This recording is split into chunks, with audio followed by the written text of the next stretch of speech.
Last night, Mary Strong joined us to talk about her ongoing investigation into Riverside County Animal Services. Tonight, she aired her interview with the director, and it was interesting to say the least. Now, we want to show you some clips and then get into it. I am not a micromanager, so no, I am not out there every single day holding, the thumb to them to meet a set of values that I might have.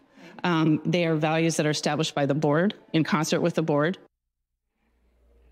Well, so she's not a micromanager. That's clear.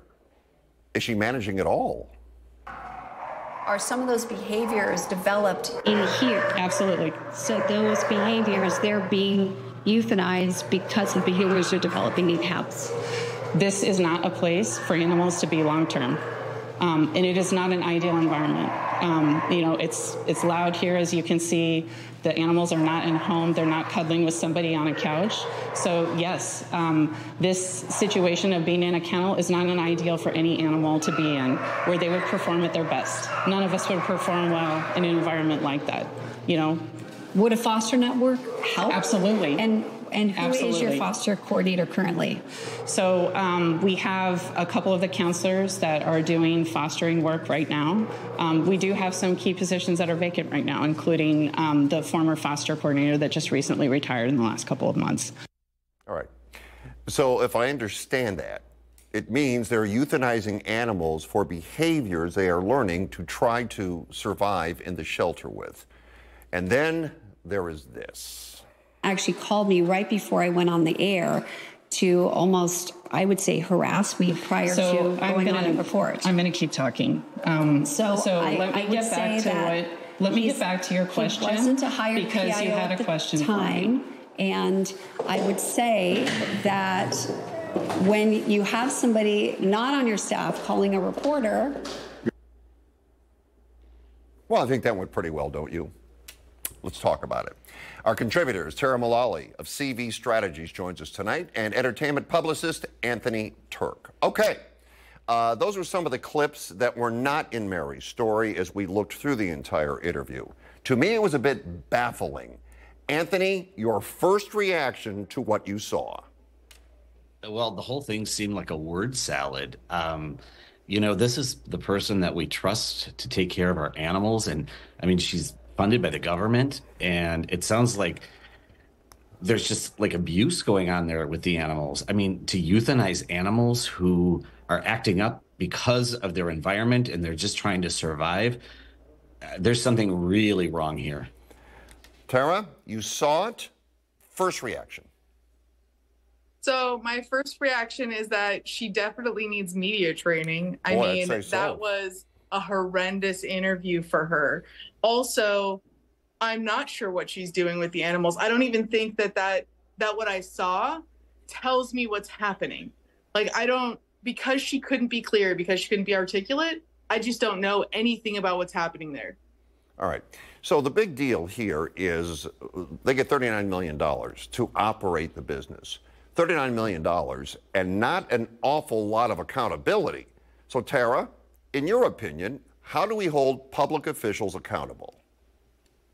You vote for them, typically. So she's appointed by a voting board of some kind. I don't know their specific structure, but at some point there is a vote that is in process for her to be appointed to that position. And that's how we hold her accountable, is by going to her boss and her boss's boss in order to either unelect them by electing someone else, or to file a formal complaint. There's definitely a lot of resources and processes we can go through in order to ensure that she's following protocols and making sure that she does what she's supposed to do, which I couldn't even understand what she was trying to say.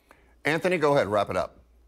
Yeah, you know what? I just think that for that kind of money that's being funneled into there, there's no reason why any of those vacancies and jobs should be even open. They should all be filled right now, and they could start programs. I mean, that's a lot of millions of dollars to just be going to waste. They could start programs where they could start even training volunteers to come in and take care of the animals. There's a lot of people out there who are going to watch this, and they're going to want to sign up to help those poor animals. All right. Appreciate what you had to say on that topic, guys.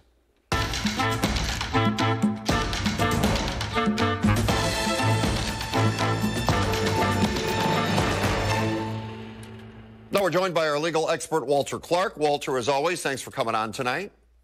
Absolutely delighted to be with you, Fred. Thank you. We've been talking about this topic. So I think now it begs the question, how do we hold our public officials accountable from a legal perspective?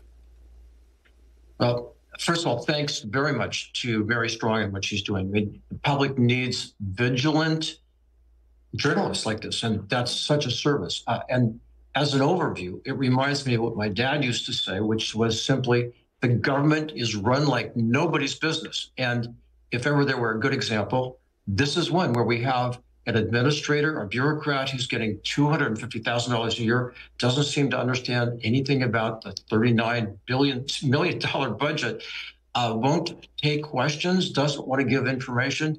And while this is going on, the dogs, cats, puppies, and kittens are still getting killed. So it's very upsetting. And yeah, there are remedies, two categories. One, generally what the public can do is make a demand for accounting. And number two, use the Freedom of Information Act. In California, it's called the California Public Records Act, Government Code 792. And that may force the government to reveal information. Otherwise, they don't want to. You touched on it, $39 million. Where's the budget? Why can't that be produced? If the people, the taxpayers, are actually paying for that, Walter, shouldn't they have a right to see that? Well, they do. Under the law, they clearly do. And legally, there are administrative remedies. You can seek the dismissal of the bureaucrat. Number two, everybody knows there are political remedies because the boss of this bureaucrat are political appointees, politically elected people, and they can be held accountable at the polls, obviously. And thirdly, what we are hoping to do is to seek court intervention, that is, through a writ of mandate, where a court orders the administrator to do the right thing, to obey the law, or to stop doing something like killing these cats and dogs. Walter, thanks for the information, and always good talking to you. Thank you so much, Fred. Have a great weekend.